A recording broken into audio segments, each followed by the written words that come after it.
Hi, welcome back to my channel. Antoinette here.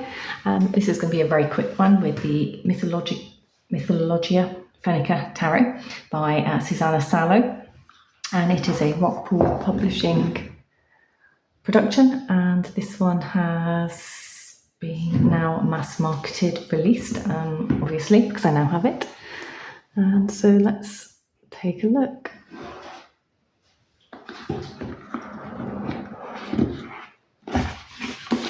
Okay, so we have a two-part box. There aren't any thumb holes on this one. That's the first thing to note. It comes with a book, of course, as we would expect.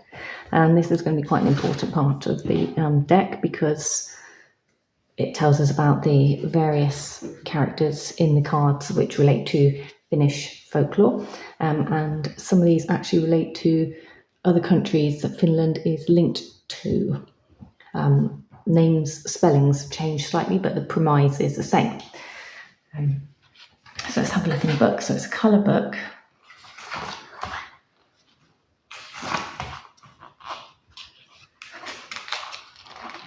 Of course, anything that I say that links to other traditions and countries is my personal opinion and my own observations. But as we know, most things around the world, there are links. So we have an introduction about Finnish folklore. Mythology of Finland is down to earth and close to nature, which would be right. So I'm linking a lot of, or some of this, to one of its very close countries that has a similar language to them, and a deity that I've noticed in this deck with a similar name, and it is another land country. So we have some more information here, how to read the cards, a couple of spreads, so 1 card, 2 card, and then there's your, I know a lot of us call this the elements spread. And then as you can see, it's a colour deck, so you have a colour image, keywords, and then information about what's on the deck and how it relates to Finnish myth and the predominant message to the deck. And we have the kind of Finnish traditional knots down the side, and it is colour coded as well, so you can see there. So we're in the majors, we move into the minor, and we have colour coding here, and there's colour coding on the cards as well, so you know what element that you're in. So 8 of Wands. I love the fact that it's called sauna, as a lot of Finnish and Estonian people would pronounce it, or we pronounce it as sauna. So yeah, your water, your cups, and your earth.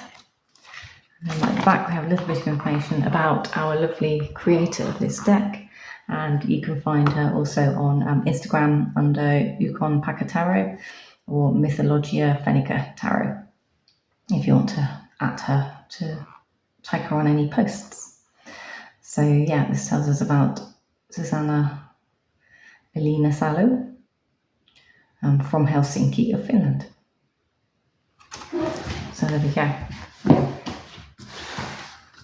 I have ripped the paper. So this comes with a ribbon and a paper tag with the same knots, which is on the back of the deck, which is in the inside, and it goes throughout the deck. And we have some gilding.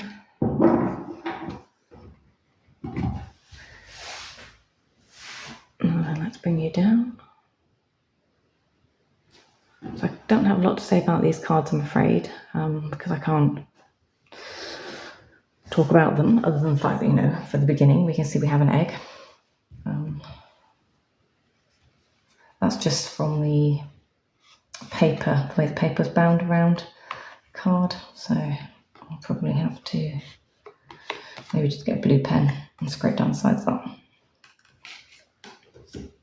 Oh, the cardstock it's very cardboard-esque and matte. I mean, it does have a core in there, but I don't know what to compare that to. I don't think I have any cardstock like this, to be fair. So here we have our magician, kind of at the top of his tower, working away there. Our high priestess. talking to nature, conversing with probably the queen bee, actually. The empress, she's a scary looking lady. The emperor is a hierophant of shaman.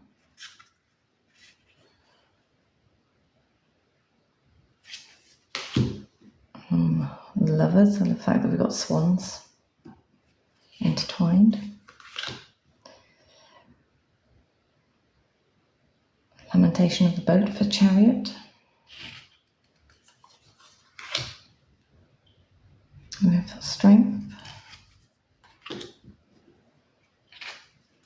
And a wheel of fortune. So I don't know what Sampo is, so that would have to be looked at. Justice, love, rivals. Okay. Head and heart. Dwelling singers for hanged man. Lasso of Tuanella. Death.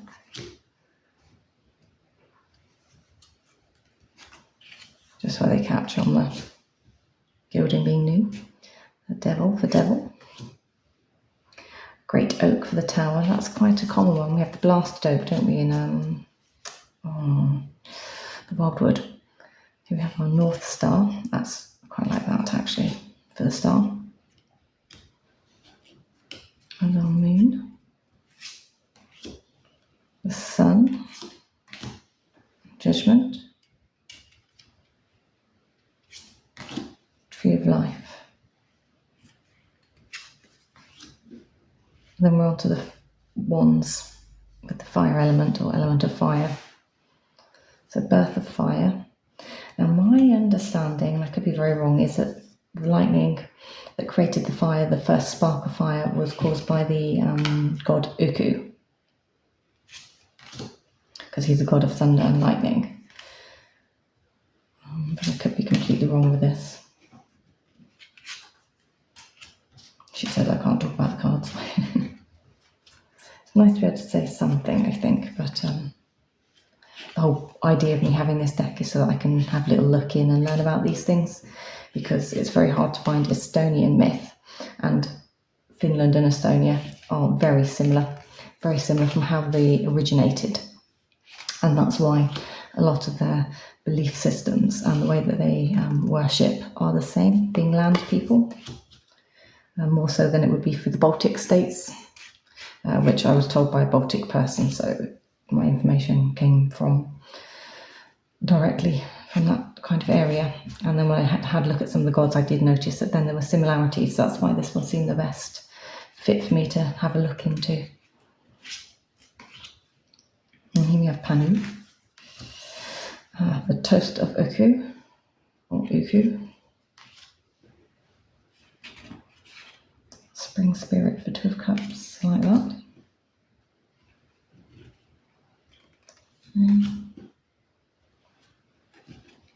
Eco-Turson. Willow of the Wisp.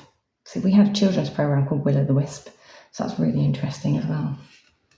I don't know much about it, I just used to really enjoy watching it, to be honest. Bog spirits. Nixie. Vortex. Let's see what Nixie is. Vortex. Rapid spirit. The Pike of Tuanella. Aino. I know I'm butchering the names, by the way. I was only ever taught rude words to speak in Estonian. Probably ones I can't repeat. It was a little poem, I think, that was made up by my grandparents about fart bags.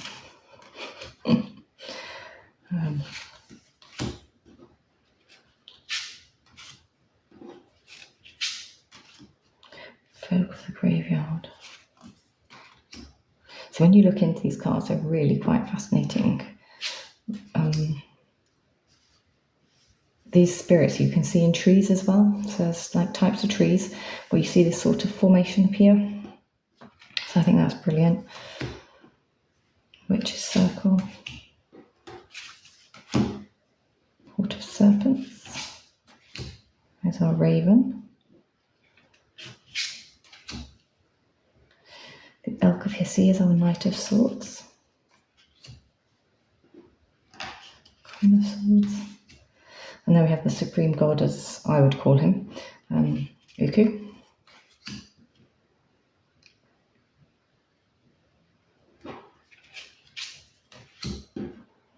The languages over in this part of the world are actually really hard to get your head around and speak and pronounce, it seems. Finland and Estonia have their own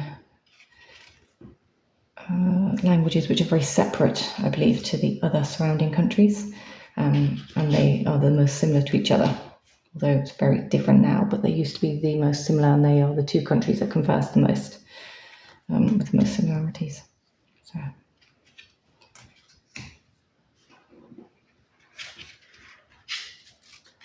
I'm trying to get hold of an Estonian deck, but I came across issues with the payment system from England to Estonia, where I asked for lots of stuff. So when I messaged back the person and asked for all of these other numbers I needed to send the money across from one bank to the other, sadly I didn't get any responses. So that was a little bit disappointing, because I was hoping to have some links to the kind of cultivation and the herbs and plants and things in that country, or being linked to sort of chakra systems and plants. It would have been really, really nice to have. So I could have understood more about the way my nan kind of worked as well, being that she came from farmers. And then we have our King of Pentacles, Tapio. So let's just have a look at these.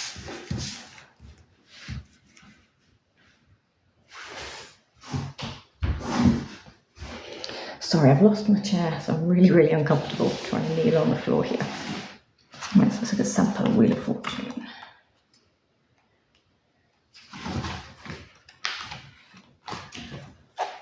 So here, wealth, fortune, great breakthrough, creativity.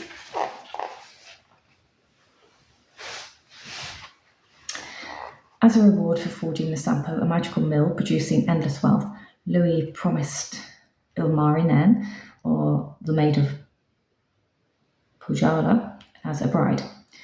Louis buried the Sampo in Pujala's Great Stone Hill. Guarding it at night and day, Pujala began to gain wealth, but misery resigned supreme in Kalevala. When the Maid of Puja died, the men of Kalevala headed to Pujala. Louis wouldn't share the Sampo under a name I cannot pronounce.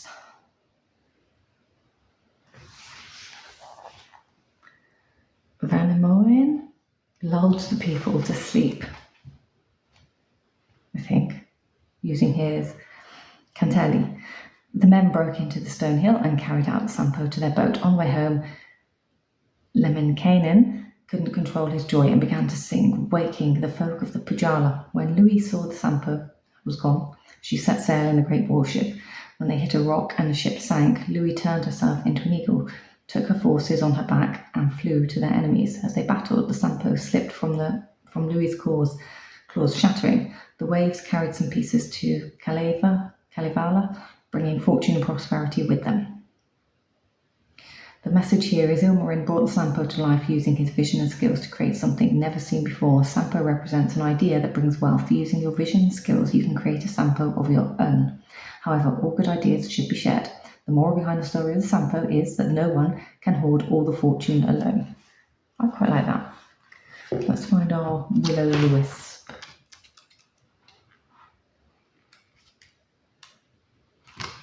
Five of Cups. Hopes, boredom, getting lost in feelings, unfulfilled expectations. Will-o'-the-Wisp were ethereal lights seen at graveyards, bogs, or the flakes of flakes at night time. They resembled greenish or bluish flames that couldn't move from place to place, and suddenly vanish. A moving will-o'-the-wisp was also thought to be a lantern that some creature carried through the darkness. It's also believed that they marked places of hidden treasure, and hidden treasures could be discovered if a person happened to come across it at the precise magical moment when will-o'-the-wisp was burning. Will-o'-the-wisps were especially numerous during the night of Midsummer's Day. These fickle flames could get those who followed them lost, but if treated right, they could also lead lost people back to the right path. Will-o'-the-Wisp's message relates to chasing unattainable dream or fancy. The human mind can lose itself in the world of utopian fantasies, preventing ideas from becoming concrete. If we catch up to Will-o'-the-Wisp, it will simply vanish. One cannot capture these lights, just as one cannot capture happiness or love. And then the Seven of Cups, Nixie. Falseness, prejudice, discovering truth, misunderstandings. A creature that lived in almost every Finnish body of water, stalking its prey in wells, on beaches, in rapids, and tricked people into water to drown them. A nixie could assume any form. A nixie, so that's like a pixie then. Could have formed any shape, taking the shape it thought would please the unknowing victim. It sometimes appeared as a rock that tempted people to swim to it. Nixie was used as a bogeyman to keep children from going near the water alone, lest it catch the talented violinists. Nixie also taught this skill. According to folklore, one could see the teacher out by going to a large rock in a rapid and playing there during some magical moment, like the night of Midsummer's Night. The Nixie would insist pupils gird themselves into it with a belt to prevent them from falling into the water. So Nixie refers to misunderstandings and falsehood, something that is not what it seems to be. What is real motivation behind an action or speech? Trust your intuition and don't allow yourself to be led by others. Rumours, gossip, expectations make it difficult to form an objective opinion of a situation. This card may also suggest that you are not seeing things clearly. You may be telling yourself stories. You believe you are right, but in fact you are not. Okay. What do you think? I think it's quite intriguing, so I'm going to enjoy one way or another, re-educating myself, learning the nuances, the differences, just about Finnish myth lore in general, even if it's not what I was hoping to get from it. I think it's still going to be a deck to have all my collection, that, you know, I may choose to do a deeper dive with, or I may not. But that is, I think, is where a lot of my collection heads these days. So they bring something else to the table, like, you know, the Tarot of Prague. So it brings the elements of Prague into the house, and the architecture. So just to give you an idea, so that has started a slight bow just from doing that to it, just so you get an idea of what I was trying to explain the cardstock badly. So it does bend. There you go, look, so I've done that and it's bent that way. So beware, it does bow, so you might need to just put something on it to keep it from misshaping any further. Okay, well, I hope you enjoyed that. Until the next one, take care, bye bye.